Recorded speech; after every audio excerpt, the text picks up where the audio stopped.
I'm going to say something a little bit controversial here. I don't think that there's a decent 8-bit wrestling game.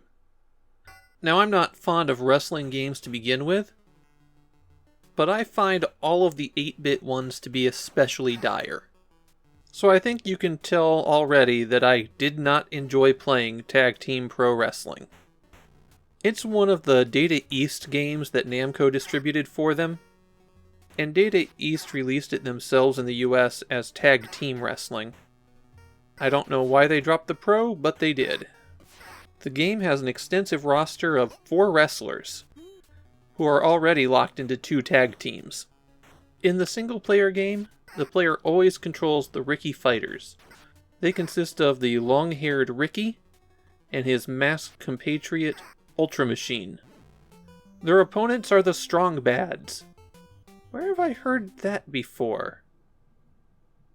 The Strong Bads consist of Mask Ross and Wally, and the goal of the game is to fight them over and over again 35 times until you become the Super Champion. Fighting in Tag Team Pro Wrestling is not fun. That's a bit of a problem since that's the only thing you do in the game. You press the A button to throw a no-range punch. If it connects, and that's assuming that your opponent didn't throw a punch at the same time, or that they didn't turn red, or that the game just decides not to do anything, then you have the chance to select a wrestling move. You press B to rotate through your moves, and press A to select one. Now you might recall that I said that the punch had no range, and that the game sometimes doesn't register hits, so you're probably going to want to mash A. Except the result of that is that you instantly perform the first move. And sometimes there's a delay between you throwing your punch and the option to select a move appearing, so you might have hit the button again when nothing happened. While you're fighting, the Strong Bads occasionally turn red. When in this state, they can't be hit, you probably can't avoid them, and they turn back after they perform a move on you. The manual claims that they do this when you avoid them, but I've seen them go red immediately after a move has been performed. I'm now going to tell you the secret to doing well in Tag Team Pro Wrestling. Don't fight in the ring. If someone gets knocked out of the ring, you can go outside and fight until the count reaches 20, but over half of the moves no longer work, so you're automatically at the Step 3 move when you connect. On top of that, the Strong Bads can't turn red anymore, they can't run away and tag out, so you can easily lock them down there and drain away all of their health. Even if you don't force a forfeit, you're giving yourself a huge advantage fighting outside the ring. Occasionally, the bell will appear, and it can be picked up and used as a weapon once.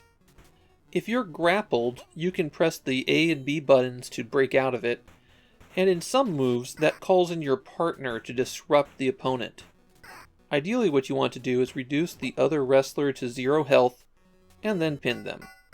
Of course, you can always tag out to recover health. Retreat to your corner and press B to tag your partner in. When the Strong Bads do this, you'll never catch them. So when they decide to tag, there's nothing you can do. And the result of that means that you have to grind them down a lot. In Japan, the thing that Tag Team Pro Wrestling is most remembered for are the speech samples. They're in low enough fidelity that you might have trouble recognizing them as speech samples, but things like the shouts that they make when they do their moves, and the referee's counting, are all sounds that take up the bulk of the ROM space on the cart. When the game initially came out, you could send back the response card and be entered into a drawing, and 600 copies of Tag Team Pro Wrestling Special Edition were given away. The Special Edition has different music, and the graphics are changed a little bit. There's 2 masked wrestlers on the opposing side now, and they're just called the Strong Masks. Tag Team Pro Wrestling is a pretty bad game. The control scheme just doesn't work, and the way that they had to weight the game towards the Strong Bads isn't very fun. I'd rather be fighting tougher opponents than guys who suddenly become invulnerable. Also, because it has no roster of characters, all of the matches wind up feeling exactly the same.